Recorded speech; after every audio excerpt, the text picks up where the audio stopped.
There's a lot of interesting sound design being used in your average Psytrance track. And there's a lot of different things that we can talk about when it comes to sound design, but today I want to just go over a basic standard guide to Psytrance sound design and basically give you the mindset to start learning sound design for yourself. Now, because this is such a complex and big project, I'm going to try to do my best to cover a little bit of everything, but I obviously cannot go in depth into everything. So the goal of today's video isn't to give you a one-stop shop to make any sound that you want, but rather to give you a mindset and an idea to learn sound design to the point where you can discover interesting sounds that you can actually use inside of your Psytrance tracks. Now, we're obviously going to talk about a whole different array of sound design techniques, but we're also going to be looking into 3 different categories of sound, which are sequences, one-shots, and atmospheres.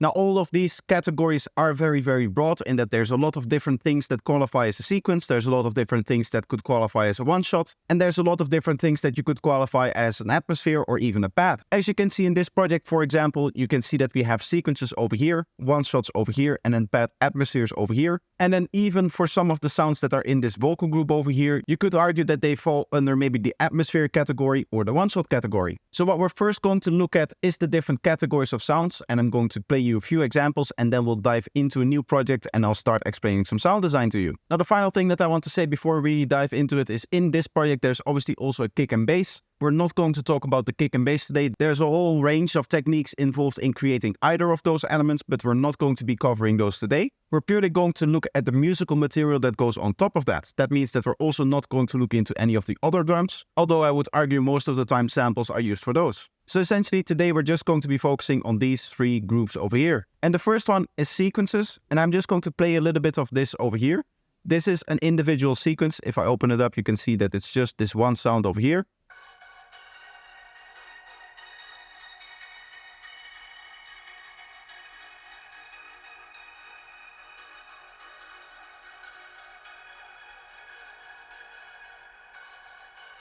And you can hear that we have this really cool 8-bar kind of melody thing. And you can hear that it's very reverberated and still has a very nice texture to it. But it is a sequence in that it's very rhythmical and they all contribute to the rhythm and the groove of the track. There's obviously a whole bunch of other elements into it and it doesn't necessarily have to be an atmospheric texture. Here we have some grid synths that you will hear are very, very aggressive, very nice and high energy as well.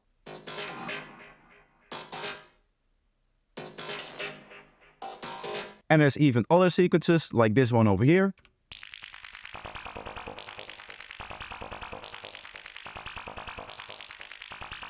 We have melodic sequences, which I did a video about before as well.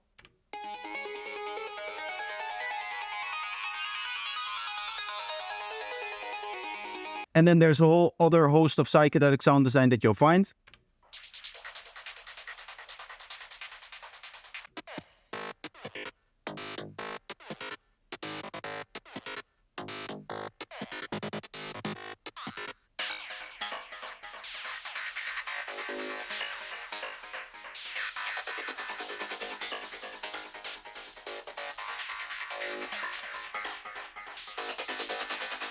So you can hear there's a whole wide range of different elements in here, but what they all have in common is that they're rhythmical and consistent throughout a section of the track. So for example, we have a 16-bar section over here, which has this part of the sequence over here. Then we have this section over here, which is 24 bars, and you can also see that we have the sequence in there that is just consistent in there.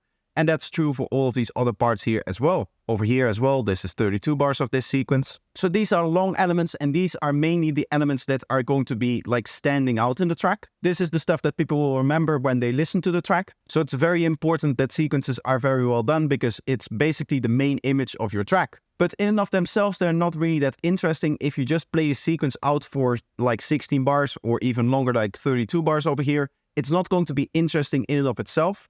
Extra interest has to be added on top of that, and that's where one-shots come in. So I'm just going to play this bit over here. We did this in another video of mine. You can actually see how I started with a track without one-shots and that I gradually implemented one-shots in there. But this is what we got in that video.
So as you can hear, there's a whole bunch of different material in here and it's all very interesting. You can really hear a wide range of different sound selections over here, and this is really where you're going to add extra texture and extra character to different parts of the track. As you can see, there isn't a lot of one-shots that repeat a lot. For me, what I like is to have different one-shots in different segments of the track. So over here we have these one-shots over here. I probably am not going to use like the majority of them in other parts of the track. As you can see, I haven't really done the other part of the track yet. I'm still writing the main sequences over here. Because when it comes to writing this kind of stuff, I do like to lay out my main sequences first because I find those the most important parts. And then I can add the details in terms of the one-shots on top of them. And I can also start adding all of my atmospheres. As you can see, there is some pads and some atmospheres in this group over here. So you can hear some intro pads over here, for example. These will also be part of the break.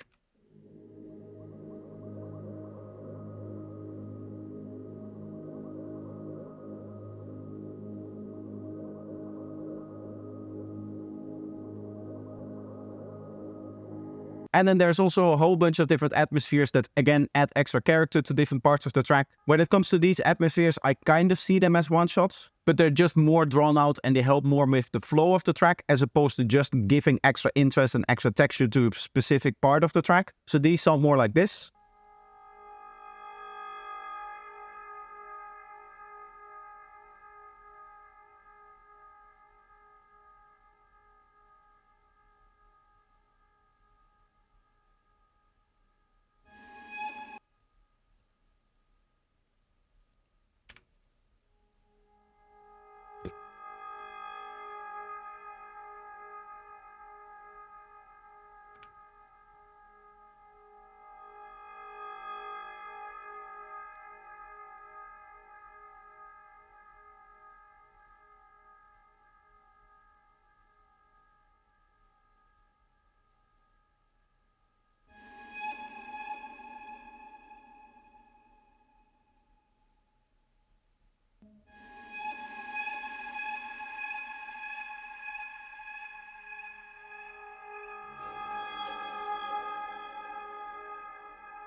So I made this a quick kick and bass so that we have something to work with.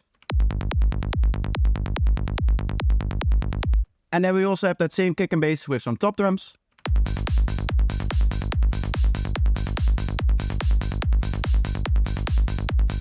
So we can start the sound design process. We'll start with one of the most crucial sounds inside of Psytrance, and that's going to be the squelch.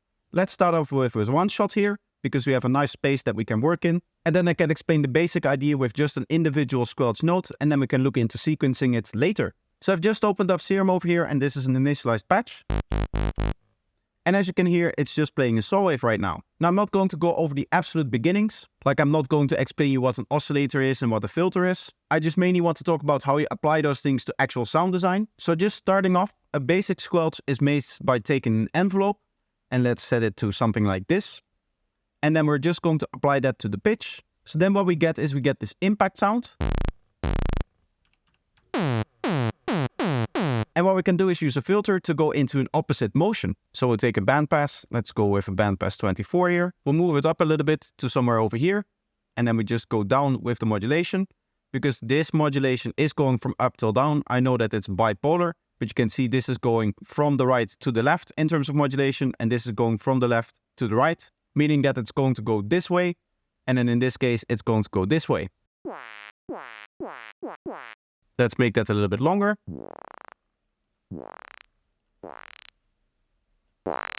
I'm just turning the volume up a little bit. And that's going to be your basic sound design part of the squelch. Now there's going to be effects involved. The main effect that you'll have is something like a delay.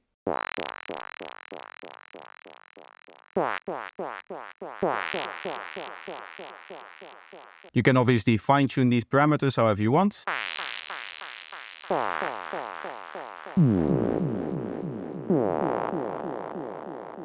And then if you play it with some MIDI, you get a one shot that sounds like this. So in this case, we have made this individual one shot, but what if you want to make it into a sequence? Well, we can use what we've learned already about what the filter is actually doing and what the pitch is actually doing, and we can try to apply that into a sequence.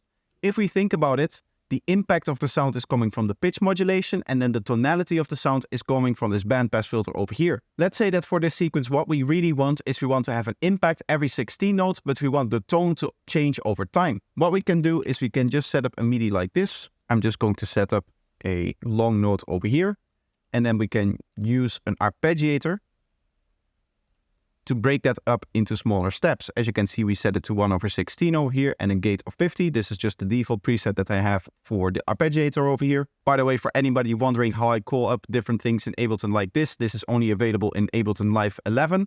And this is called Live Enhancement Suite. This is their whole menu system and it's beautiful. It is unfortunately also the main reason that I'm not upgrading to Live 12, among other things. But back into the sequence, if we want this sequence to be sustained throughout the whole way, what we obviously have to do is make it so that it plays throughout the whole bit here. So we're just going to play it over this whole segment over here, which is 15 bars of kick and bass plus drums, and then the 16th bar is a fill. And then we have to worry about the sound design, which we're again going to do inside of Serum. Now, Serum is my main synth. I do recommend for anybody that is following along with the tutorial, not necessarily to use Serum, but use one synth that you learn really well, that you learn inside out. Obviously, it's nice to have multiple synthesizers, and there are multiple synthesizers that I use. All of those other synthesizers, though, are more in the vein of I need a specific purpose from it, whereas my general synthesizer that I use for my everyday sound design is going to be Serum. That's the one that I'm most familiar with. That's the one that I have the most muscle memory with. So that's the one that is just nicest for me to sound design in. And throughout the tutorial, that will be the main one that I'm going to be using today. So let's set up the same setup. What I'm going to do, because we're chopping it up in 16 notes, is I'm going to set the second envelope a little bit shorter. Inside of Serum, the first envelope is always linked to the amplitude. So that's why we don't use it. We're going to use the second one over here. And we're just going to set that, in this case, to maybe like 50, 60 milliseconds over here. And we're going to apply that to the pitch. And then we'll again enable our bandpass over here, something like this. And for the modulation range, what I want to do is instead of using the same envelope, I'm going to set up a macro. So that's going to go somewhat like this.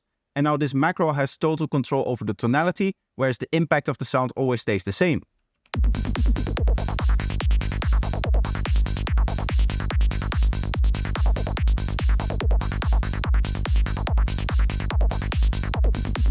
Of course, this is maybe a little bit too low, so maybe we want to go from here somewhere. Something like that maybe. And one of the cool things that I like to do when I'm doing this kind of sound design, when I'm working with sequences, is to take this and put a very natural modulation on that. The way that I do that is with my MIDI controller. So I'm just going to configure Serum to be able to do that. So I'm just going to hit configure over here. That will show up the macro over here. And then I can turn on my MIDI controller. And then I can just right click over here, edit MIDI map, and then move one of my knobs on the controller. We can close out of it, and now we have full control over this macro over here, and therefore the tone. And what we can do is we can actually record that in. So I'm just going to make sure that these two knobs here are on, and then I'm going to record in. I will give myself a little bit of count in. I'll go from maybe the middle over here.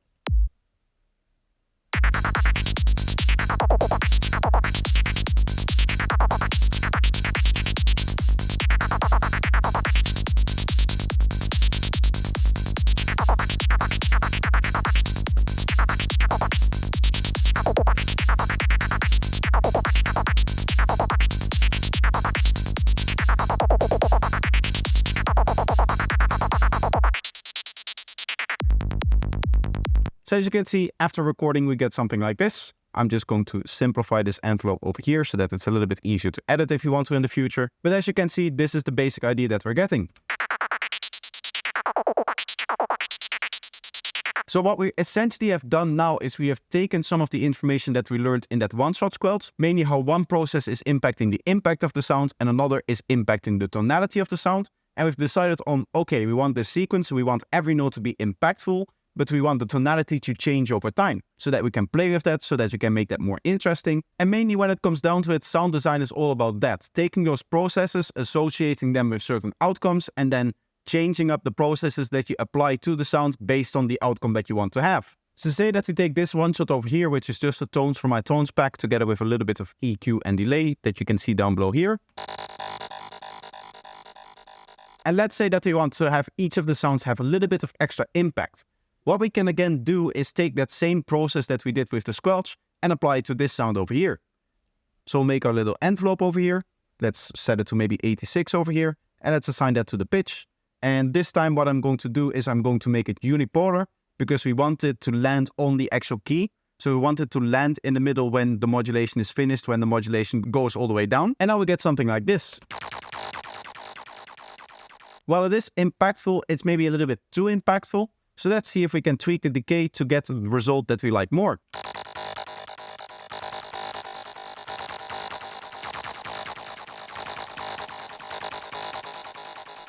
We can also change the modulation amount, which in this case, of course, being tied to the pitch is basically going to determine the impact amount.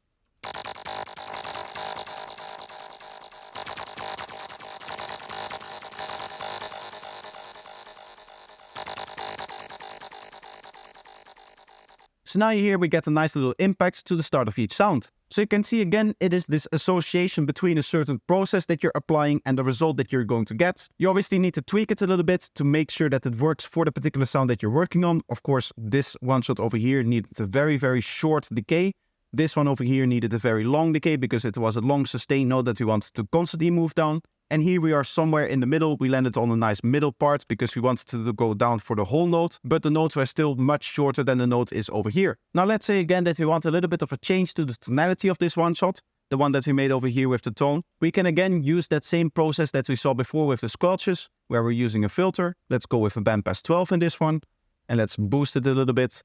And then we can again set up something with the filter cutoff over here. We can set up a macro like this. And instead of using the MIDI controller and playing in the automation, what I'm going to do is I'm just going to draw it in because it's such a short sound. We can just do it like this maybe.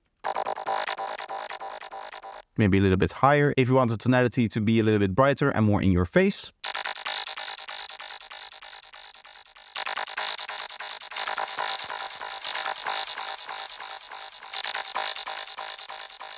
And now you can hear we have this movement of the tone to the sound. Now you can hear a big difference between this tone sound that we hear over here and this squelch that we hear over here. Notice how this feels much more focused on a single frequency area as this one. Here you can hear there's always a little bit of brightness and there's always a little bit of mid-range, even if the filter is going down or up. And that is because of the filter slope that we were using. So this is another process that we can memorize. If we change the filter slope, you'll hear that that has an impact of the focusness of the sound. If we change the filter slope, you'll hear that this has an impact on how focused the sound is going to sound.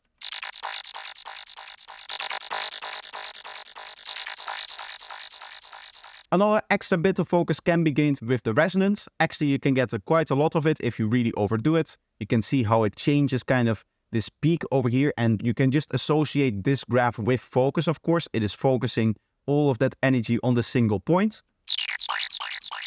And you can hear we get quite a strong focus at very high resonance levels. But in the middle, you can hear that we get just a little bit more focus than we get in the lower parts.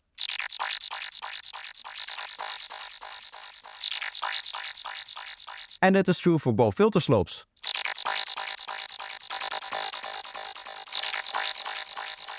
So in this case, you can hear that we have two different ways of kind of controlling the focus. We have the slope over here, which is kind of like the broad focus. And then we have the resonance, which really allows you to specify the kind of peak that we have in terms of how strong that focus is going to be around the filter cutoff and around any of the spikes that you see in the filter. So we're again in that mindset of process equals result. And that is the important bit in here. That is really what I want to teach you when it comes to this.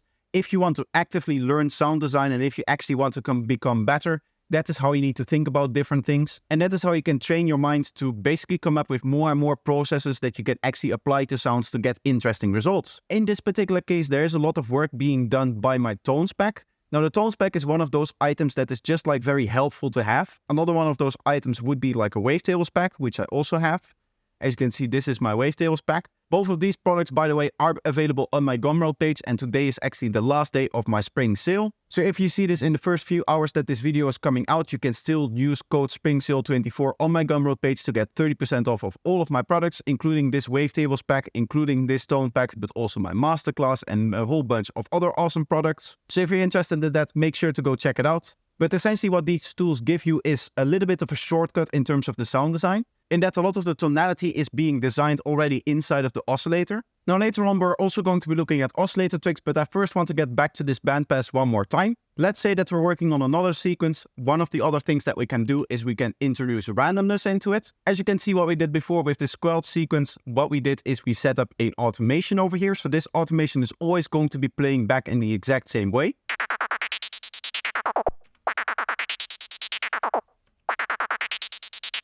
But what may be nice is to use some randomization. That way it's just a little bit more unpredictable. So what I'm going to do is I'm going to again go into my tone spec over here and I'm just going to go with a random tone. Again, I want to find something that kind of looks cool. Of course, me having worked with this tone pack for such a long time and having a lot of experience with it, I know just from the looks of a waveform when it's going to be like a cool sound that I'm going for. In this case, it should be something nice and gritty. So what I want is I want to enable the filter one more time. And this is again going to determine our tone. We want to focus a lot on a specific part of the frequency spectrum. I want it to be a little bit louder, so I'm just going to drive it a little bit. And then in this case, what we're going to do is we're going to assign a modulator called Note on Random 1. Let's just go back in here and set this back a little bit. Unfortunately, you cannot edit this directly from here because it doesn't show up anywhere over here. And now again, what we can just do is we can take this MIDI over here and we can drop that on here. And we can take that same arpeggio that we used before and we can drop that over here as well. I'm just also going to steal a delay and a high pass from somewhere. And now we get something that sounds like this. What you of course always want to try is different octaves.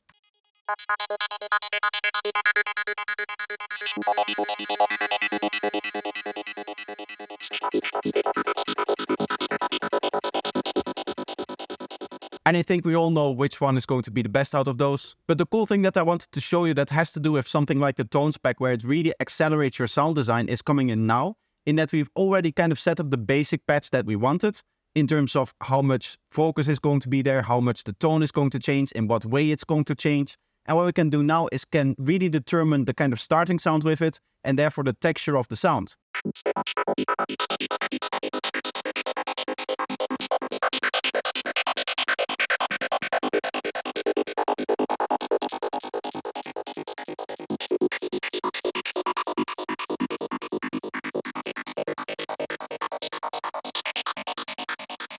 Now another process that I'm personally very familiar with is unison and detuning, which you can see over here. There's these three controls over here. This is the amount of voices that is going to be in the sound. What that essentially means is the amount of copies of this sound that is going to play, of this oscillator that is going to play. So if we want 3 copies of this oscillator, we set it to 3. And then the detuning is how spread they are in terms of their tuning between them. So a very high detuning, you'll hear that we get this very nasty kind of out of tune kind of sound. In this particular case, it's almost like noisy in a way. But what we can do is we can set it fairly low.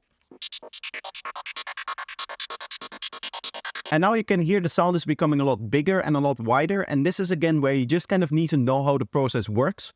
In this particular case, what is happening is that we have 3 voices. One of those voices is going to be playing at the exact frequency that this oscillator is receiving in terms of the MIDI, in terms of the key. And then one of these voices is going to go into the left speaker, and one of these voices is going to go purely in the right speaker. And both of those are going to be G-tuned up and down by the amount of detune that you set over here. And as you can see, you can blend between the volume of these voices. This is the central one that stays in the middle. And these 2 on the sides are obviously the ones that play in the left and in the right speaker. And if you really want to dive in deeply, you can also edit the settings over here. You can set the range of detuning. You can set the amount of width that is going to happen. If you want all 3 of those voices to be both in the left and right speaker, you can set this width to 0. And what you can also do is distribute the amount of warp and the amount of wavetail position that happens on those voices, which is this stuff over here down below, which we're currently not interested in. But again, you can associate this process with stereo wave creation. If you want more stereo wave coming from your sound design, one way of doing that, there's multiple ways of doing that, but one way of doing that is with using a little bit of unison, a little bit of detuning. In this particular case, the phase and the randomness also has an impact on that. If we set this randomness all the way down, what will happen is all 3 of those voices will start playing in the same spot. And that spot is determined by the phase knob over here. And then if we set this randomness up, you can see that we get this kind of box, this kind of area. And that is where randomly those starting positions can come into. This is going to give you a little bit more of a free flow kind of feeling. Whereas here, because they start all at the same point and they're a little bit detuned, you're going to get this kind of comb filtering, cancelling kind of feeling.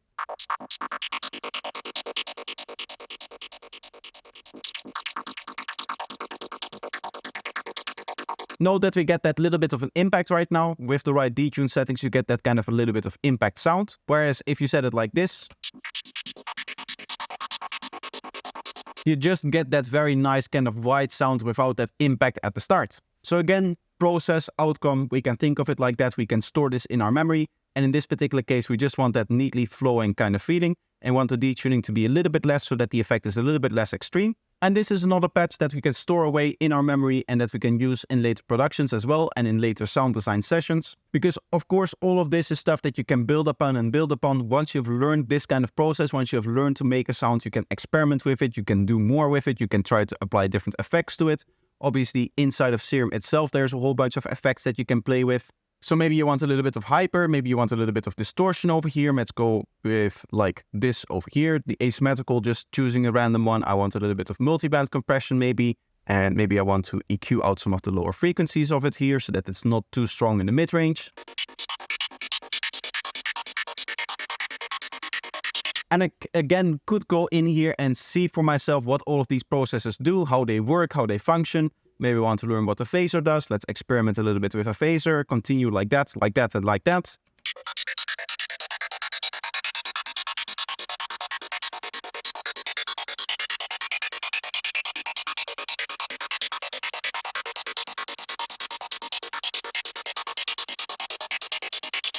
And these are, of course, also things that I can then take and apply to different sounds. So, for example, going back into this Squelch over here, one of the things that you'll notice is that we don't have that delay on here.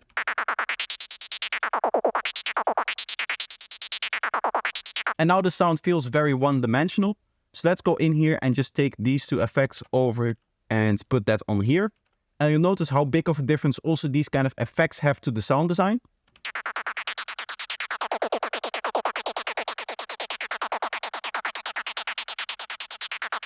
Maybe let's implement one of the things that we learned before by generating a little bit of stereo wave. This time we're just going to go with 2 voices. So we have one coming from the left speaker and one from the right speaker.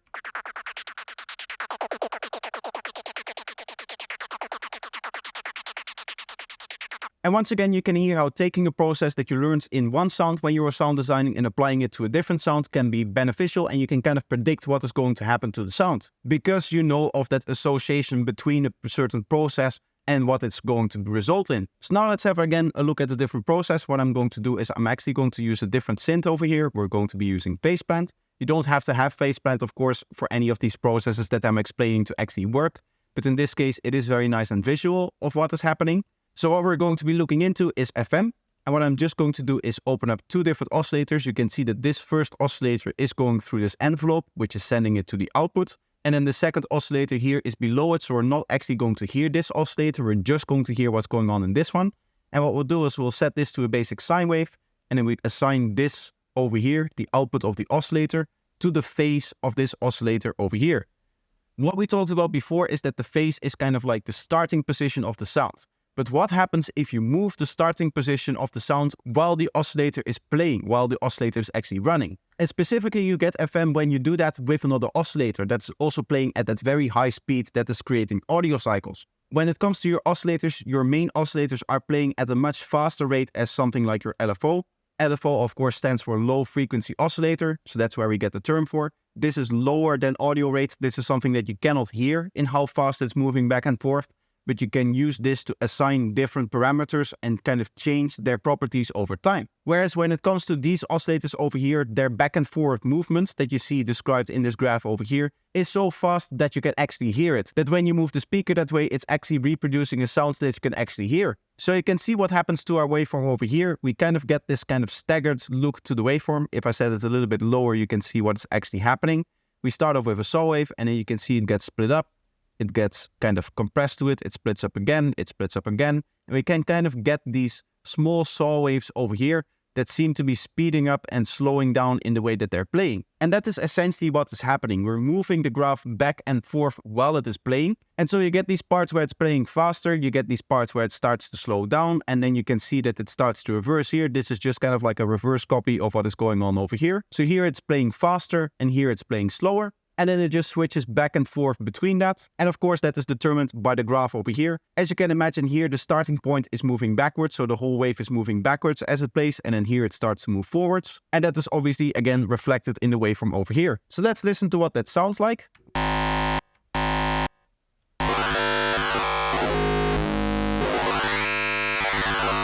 As you can hear, very gritty. In fact, when it comes to gritty sound design inside of Psytrance, what will almost always be the case is that you're going to have FM involved. And FM is a very, very deep subject. There's a whole bunch of different synths that do FM in different ways. There's, in fact, 2 different ways of doing FM in this particular synth alone. You can also set up an FM like this, where we actually change the pitch of the oscillator while it's playing back as opposed to its starting point, which results in a slightly different texture.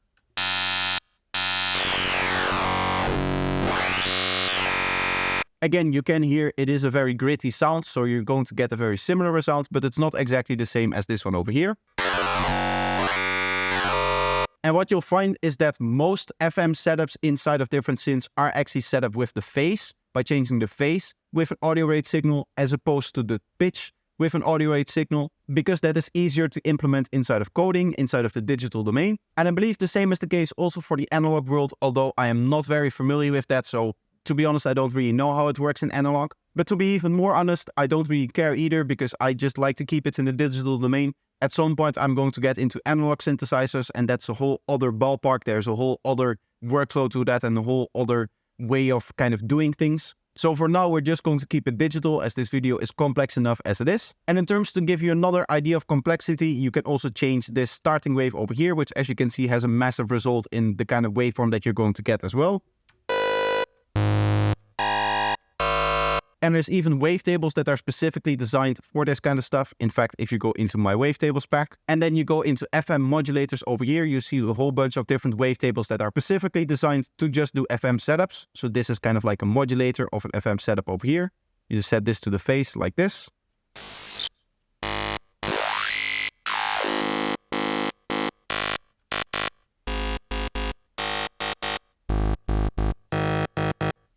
And again, you can hear that we have a whole bunch of different tones that we can get out of that. One of the most interesting one is my SSQ carrier over here. This is a very nice and very common type of Psytrance FM sound. This is often referred to as a bubble sound because of its clicky nature. And there's even more characters that you can get out of it. If you go back into Serum, there's another trick that I want to show you. This is a very similar kind of FM setup to what we saw when we assigned the modulation to the pitch as opposed to the phase. So what I'm going to do is I'm going to set up an LFO like this. And what I want to do is I want to set the LFO so high that this essentially becomes a normal oscillator. So as you can see, we're going into the 50 Hertz kind of area. What I quickly want to do, and this is a very nice tool to have when you're a sound designer, is just a chart of frequencies. There's a lot of different things that you can get out of that. In this particular case, what I want is the frequency 5191, which is in the key of G sharp, which is the key that we're working in. So I put in 51.91 over here, and then we just assign this to the coarse pitch, set it all the way up. And now we have a kind of design your own FM kind of workflow. And you can hear that you can make clicky sounds again.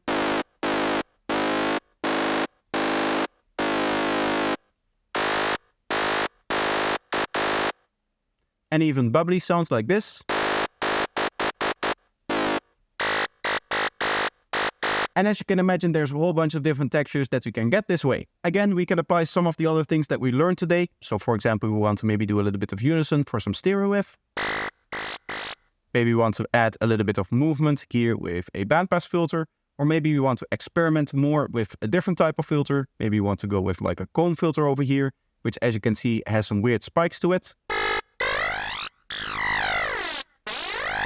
And you can hear that it changes the tonality in a very different way. This particular type of filter, either the cone filter as well as the flangers and even the phasers, I like to link them to kind of lasery sounding sounds. And they also provide sometimes a very hollowed out kind of sounds, particularly the phasers over here. You can clearly hear that there's something missing. One of the things that you'll notice though is that when it comes to filtering, you're often cutting out a lot of the frequencies, and sometimes that's not what you want. You want this kind of big, full kind of sound, and that's where not filtering whatsoever really can come into play. So just having an FM sound like this, or maybe some other kind of FM-y tone. If I again go back into the tone spec over here, and I go to the very, very first tone over here, you can see this kind of waveform. Again, you can almost see a waveform over here, kind of speeding up towards this segment over here, which is a telltale sign of FM being used. And if we remove this FM setup over here by removing all of the modulators, you can hear that we get a very nice clicky sound out of that. And again, we can play in some pattern.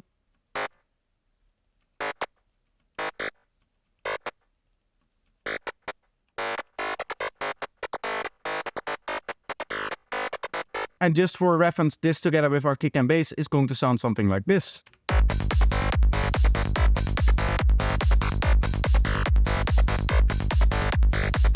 I haven't mixed in any of the other sounds. I think all of it together is going to sound very overwhelming here.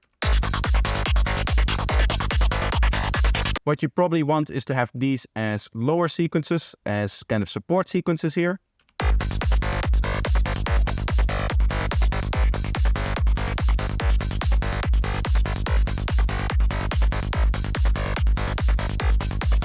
But as you can hopefully hear with just a few basic sound design principles, we've already made 3 sounds that together really work in a track. And if you mix them in properly and if you EQ them properly and just kind of process them properly, you can probably get to a very professional sounding track as well. And again, you can add one shots, you can add more interesting stuff over time to just keep the track interesting as well. Something that I haven't really talked about is theming and vocals and that kind of stuff. But that's maybe something for another video to focus on, because again, I don't want this to be too broad. I'm just looking at mainly like the synth stuff that we tend to do here. Another synth that we can take a look at is something like an acid line. Now I'm just going to disable this one as it's sounding like a main element, and the acid line is also going to be a main element. So what we're going to do is we're just going to set up again kind of like an ARP here.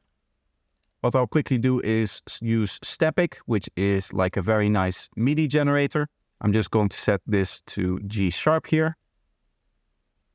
And then I'll set it to Frisian. What we can then do is I'm just going to set the duration a little bit lower so that we get a little bit of an arpeggiated feeling. And then we can set up a melody. What I'm quickly just going to do is set down a MIDI note, because that's going to make my life a whole bunch easier.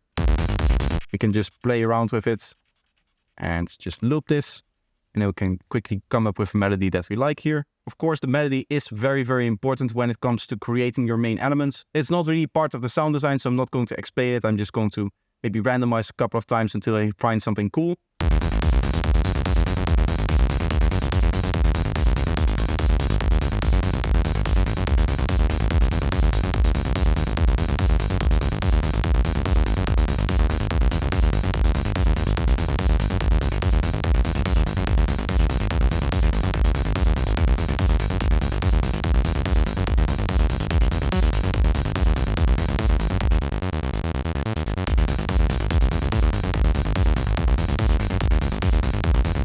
Okay, now we have this, and of course it is still just a saw wave playing, so we're going to turn this into an asset line. And the way that we're going to do that is we're going to include some fast filter movement. As we said, we have a focus and we have a tonality over here, but what happens if we change that tonality very quickly? So we go in here, and then we just set it up like this.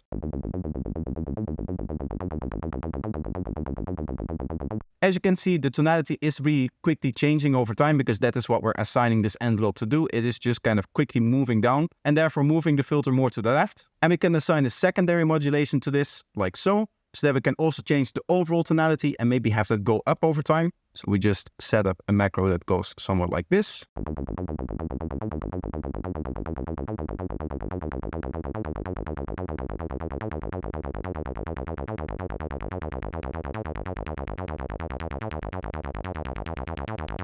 It's not yet really sounding the best, so let's go back into the synth and maybe add a little bit of extra processing in terms of the effects. I'm going to add a hyperdimension to generate some stereo with.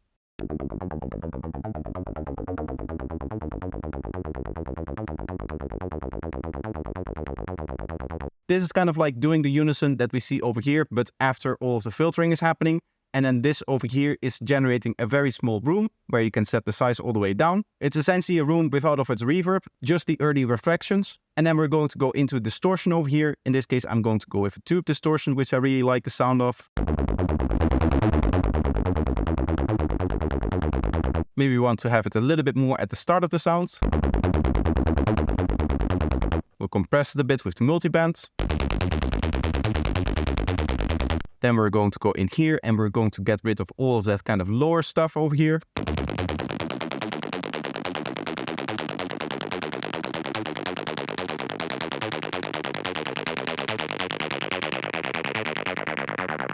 And as you can see, we can play with this filter over here as well to get more interesting textures. Maybe we have it go down for the first 8 bars to somewhere over here and then back up again.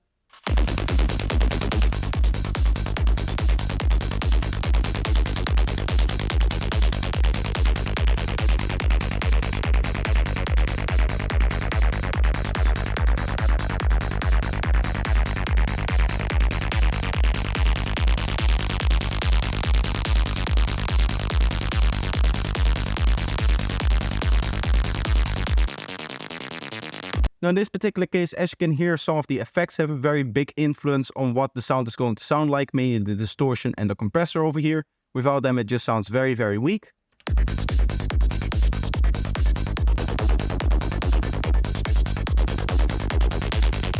Of course, both of them also make the sound louder, so it's easier to hear. But in general, you can associate these two effects with aggression and dialing in the aggression. And dialing in mainly for this one is more about the frequency distribution. And this is just the amount of grit kind of that the sound is going to have. Again, when you're learning sound design yourself, you're going to be associating distortion with a certain type of sound. When it comes to sound designers, every sound designer is going to know what a distorted sound like what the characteristics of that kind of sound are going to be. And the same is really true when it comes to multiband compression. If you dial in the multiband compressor inside of Serum many times, then you're likely going to get a feeling of how it's going to react to different sounds and how a sound is going to sound after it's been going through a multiband compressor, even before you put that multiband compressor on it. So that is again just to emphasize of the way that we're learning, of the way that we're associating different processes with different results and all of that stuff. That is just the key thing that you should take away from this video, is that mindset of process to result. With that being said, maybe it's now time to look into some more processes and what results that you can get from that. Frequency shifting is the act of taking every single frequency that a sound is made up and shifting it up or down by a certain amount. So in this case, we're, for example, going to shift it up by maybe like 2 kilohertz, somewhere around that range. If I said it exactly, we're going to go up 2 kilohertz over here.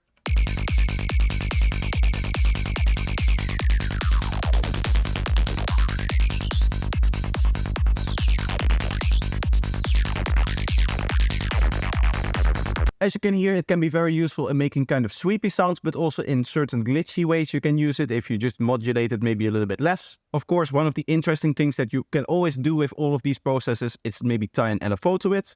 In this case, we're going to set up the LFO in the same kind of way that we set up the note on random before, where we're using just 16 note sequences. In this case, we set the rate to 1/16 over here, and we can set that over here. And let's set this fairly low, maybe from 42, a little bit like so.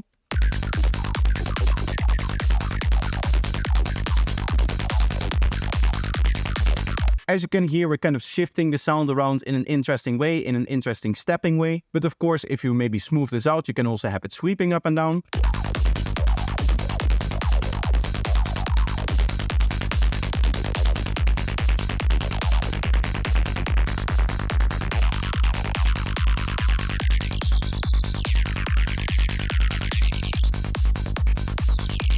And as you can hear, you can dial in a whole bunch of different effects this way. Next up are the resonators. This is very cool if you want to re-establish a tone in a particular sound. Say that we remove all of these lower frequencies over here and we get something that sounds like this.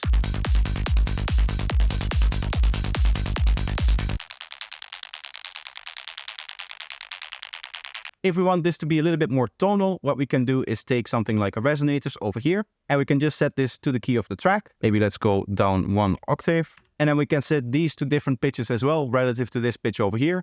So we're going to go down another octave over here. We're going to go up an octave. We're going to go up 2 octaves. And then I'll also go up 7 semitones over here.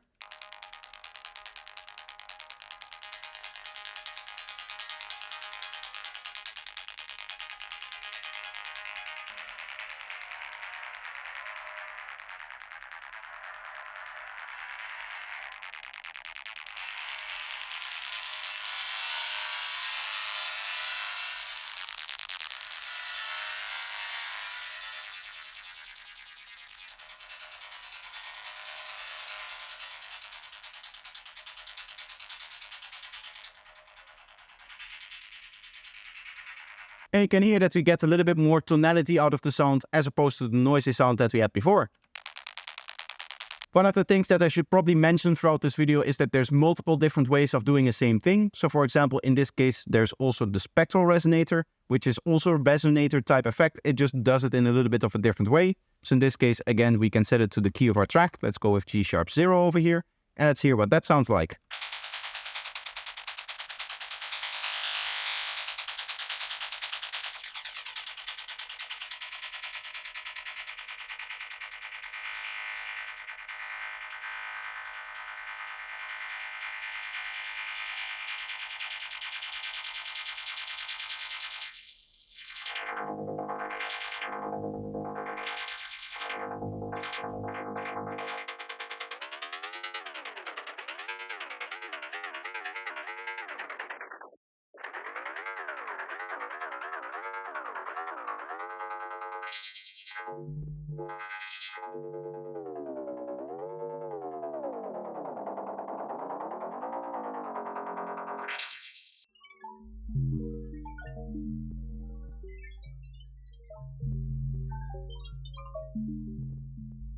And as you can hear, there's a whole wide range of effects that you can get out of that, including some strange bleeps, apparently. Next up are going to be phasers and flangers. I'm going to do that back in Serum because we have these filters over here that, as I said before, come with flangers and phasers. We've already kind of looked into them, but I just kind of want to describe again what they're doing over here, mainly because we're going to be using them also in the next one.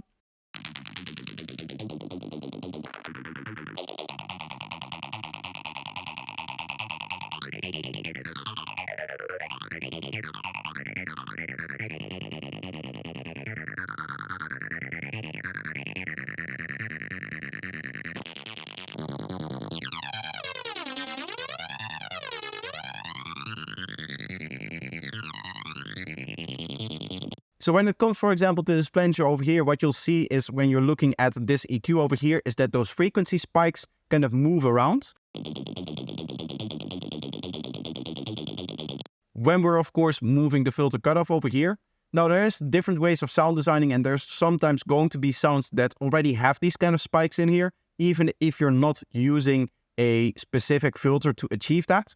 What you can then do is you can treat those spikes as kind of their own information, as opposed to looking at the individual harmonics, the individual spikes,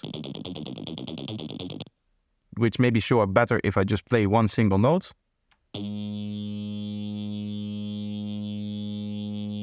All of those spikes are individual sine waves playing at a certain frequency, which make up the sound. And this is really what is at the basics of sound design, is that we're kind of moving and really changing where all of those positions are and all of that kind of stuff. That is not really important. That gets so technical that it doesn't really become practical. All you need to know is that each individual sine wave is kind of its own unique part of information. And that is something that, for example, the frequency shifter is using to re-establish where the frequency is going to go next. It's just going to read all of the sine waves that are in there, and it's going to say, okay, this is where all of the sine waves are. I'm going to add a certain amount of frequency to it, and then this is where all of the sine waves are going to be. So that's how the process kind of works. Not really exactly, but that's good enough to get an understanding of what it's actually doing in terms of what kind of result that you're going to get from it, which is, as I said, the most important part. But when it comes to these flangers over here, you can see that all of those pockets, all of those spikes really are made up of multiple individual sine waves.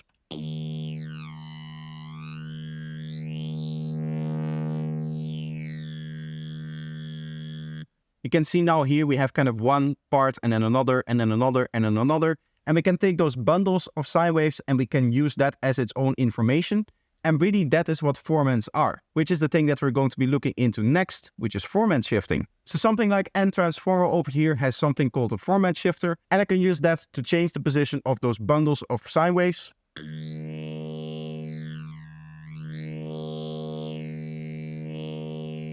And obviously we can do the same currently in the filter that we have over here. And as I said before, there's multiple different ways of achieving the same thing. But in this case, the benefit of this is that it's just in its own unique plugin. So even if you're not using this particular synthesizer, or if you're not using a flanger or something like that, you can still formant shift around. And of course, this is also going to work on other types of sounds, whereas a flanger is just going to get you a flanger kind of sound. The next sound design tool that we're going to look at is going to be granular synthesis. I'm going to do that inside of FacePlant again, because it has a nice granular engine. So just opening it up, what you actually need for this is a sample.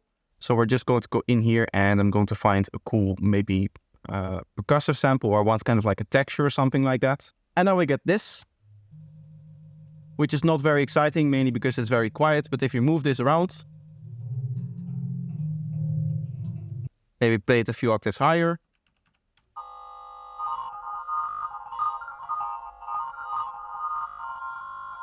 What is essentially happening is that we have this audio file loaded in here, which is just some information, and we chop that up into small grains, and then we play back multiple grains at the time. As you can see, on average, we can have 4 grains playing at once. And we can maybe turn that up. We can maybe make sure that all of the grains are a little bit longer. Maybe we want to start them from a little bit more of a random position over here, with a bit of random timing, random pitch. We want them panning left to right maybe.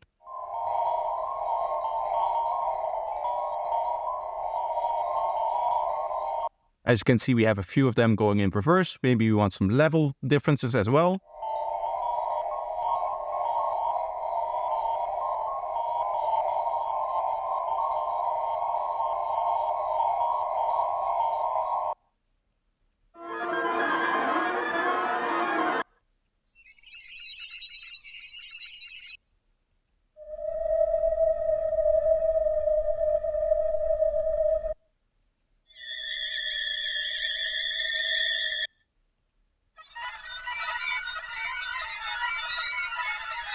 And as you can hear, we can get a whole bunch of different textures out of it based on which starting sample we have. It is a way to take basically any sample and really mangle it up in a unique way and play it back in a unique way to usually get more of like a texture out of it. It is often used for pads or very complex atmospheres, that kind of stuff. Although with the right configuration, you can definitely make synths out of it as well. Say, for example, we set this all the way to 1 grain at a time. And maybe we set all of this back as well, all the way down. Let's make this very, very short. Make this a little bit louder as well.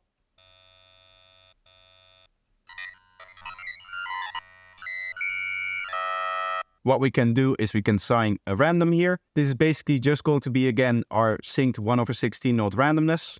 And we'll set this up over here so that it just goes everywhere.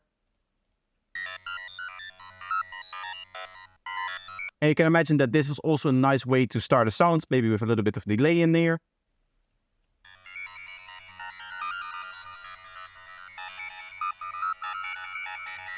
You get a very cool sequence out of it. In that same vein, another type of sound design that involves prior samples is called warping. What that essentially means is that you take a sound and basically display certain parts of the sound in interesting ways. or you abuse time stretching algorithms to a way that they were not designed to do so to get unique sounds out of them. Now, I'm not going to explain all of that in this video because I actually recently did a video on them and how you can use warping in sound design for some interesting sounds. So if you're interested in that, go make sure to check that out, of course, because that's another great way to just mangle up a sound and get something very unexpected and very new out of it. The next type of sound design is called glitch sound design, and this is really about destroying a sound in a very digital kind of way. What we looked at before was the granular stuff, and even to a certain extent with the warping stuff, there are ways to make a sound very natural still. Whereas with the glitchiness, you can definitely hear that it's a very digital kind of effect, and it's usually associated with like technology and that kind of stuff. So let's take this sound that we had before, this one over here. And let's just use a glitch plugin so that you get an idea of what it's going to sound like.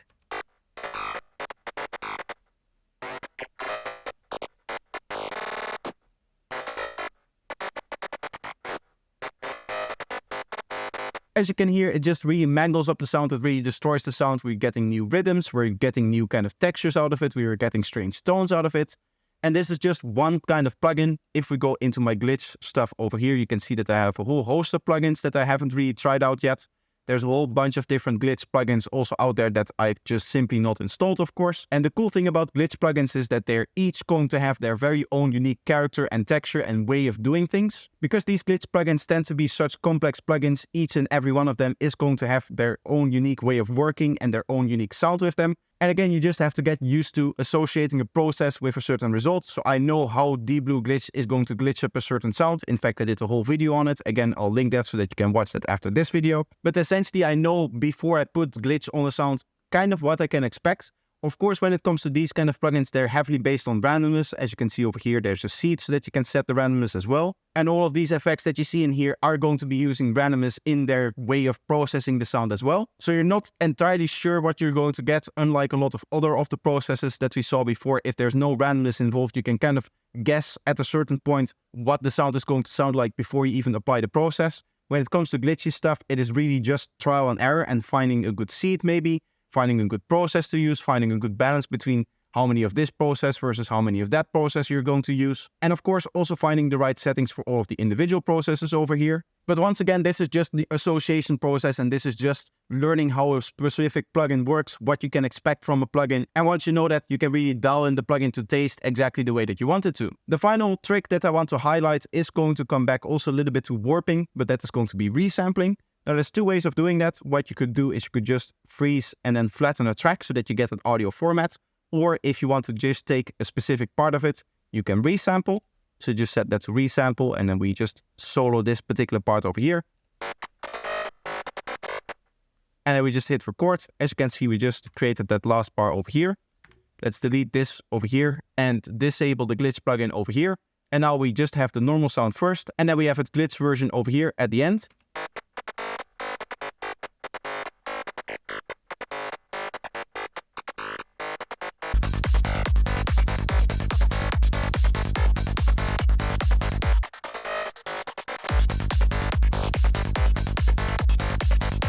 And essentially what you're doing with resampling is that you commit something to audio so that it no longer changes, especially when it comes to a lot of randomness involved. Resampling is a very powerful tool to make sure that any time that you play back this particular sound, it always plays back in the same way. To that extent, another tip that I can give you when it comes to sound design is sometimes doing jamming sessions, which are just sessions where you create very long audio files of glitchy sounds or other types of sounds maybe.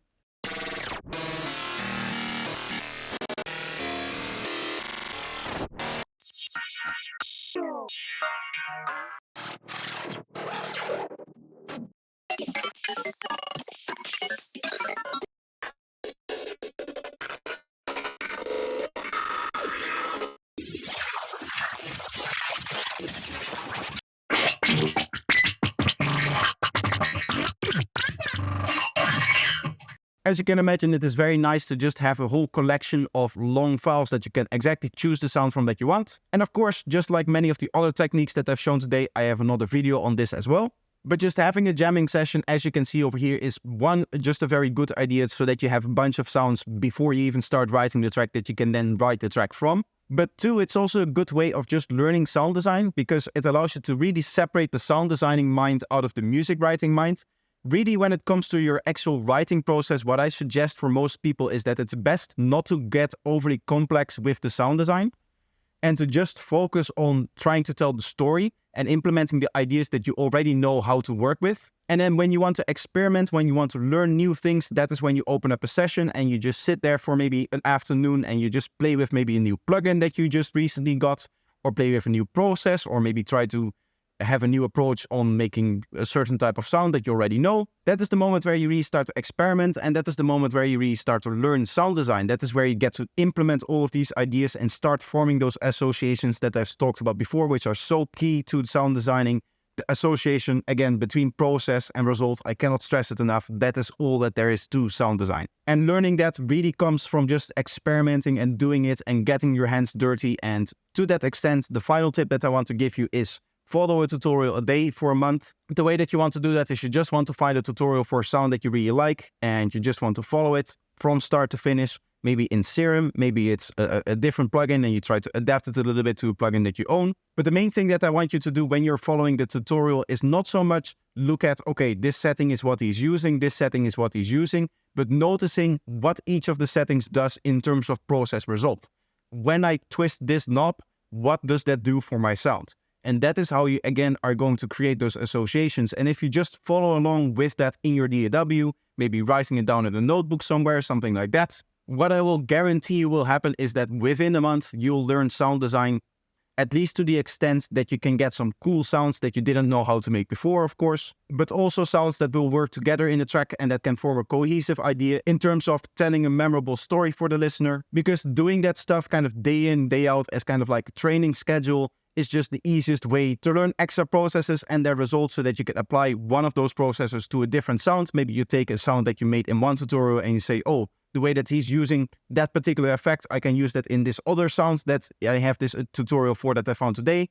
And I can maybe apply that and see what this kind of process does. You can start to combine different things. As I said, this is where the experimentation comes in, and just spending an afternoon in the session and really trying out a few different techniques and a few different ways of maybe using a technique. And that is where the learning is going to take place.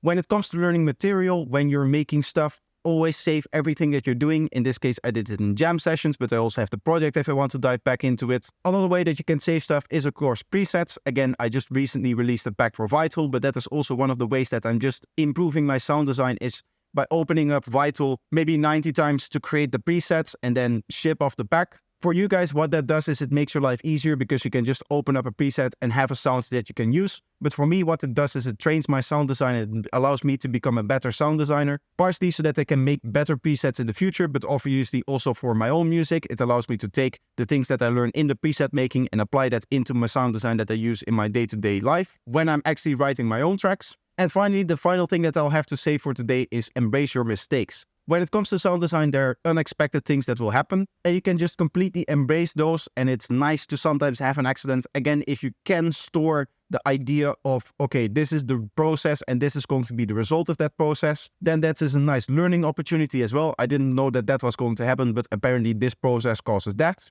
But sometimes you learn nothing and it's just completely unclear why a certain process is giving you a certain result. And in that case, what you can do is you can just either save it, or if you're already working in a track, just embrace the mistake that you're making, or which turns out to be not a mistake because maybe you actually really like the sound that you're getting from that. And you just take the resulting idea and maybe try to work it into the track, or maybe see if you can maybe mangle it up in a different way. We talked about warping before, we talked about granular synthesis before. Those are both processes that you can use to take an existing sound that you've created and really kind of use it over again as a starting point for a new sound design experiment or a new sound design idea. So you never really have to throw anything away. Either you learn from it or you use it as the mistake that it is, and you just try to either fix it, or you just say like, oh, I actually really like this sound. I really like what is coming out, even though this is not what I was aiming for. And even to the professionals, the people that actually know sound design, this is what will happen at some point. They will stumble upon a different thing that they thought that was going to happen. And they'll say like, well, I actually really liked what happened. I'm just going to take it and run with it and pretend that I all along knew what I was doing, which obviously is not the case. Nobody fully understands 100% of the time what is going on in terms of sound designing, because it's a very, very complex topic. Even for me, when I'm actually writing, I'm not really focused on, okay, this is the process that I'm doing and this is what is going to happen. I just have that in the back of my head and I know a few processes really well. but there's also a few processes that I'm a little bit, shaky on, and there's a few things that in terms of sound design, I don't really know, and that is not really my cup of tea. That is not really maybe the sound design that I'm going for my style of Psytrance. And sound design, of course, outside of Psytrance is also massive. If you go into neuro bass, if you go into drum and bass, if you go into dubstep, if you go into any of those other genres, the sound design is going to be completely different. But there's still things in there as well that you can learn and that you can take from, and just the general process of, again, process equals result is going to be the same for if you're working on the Psytrance sound as opposed to working on a dubstep sound. And in fact, that means that yes, you can use a dubstep tutorial to improve your Psytrance sound design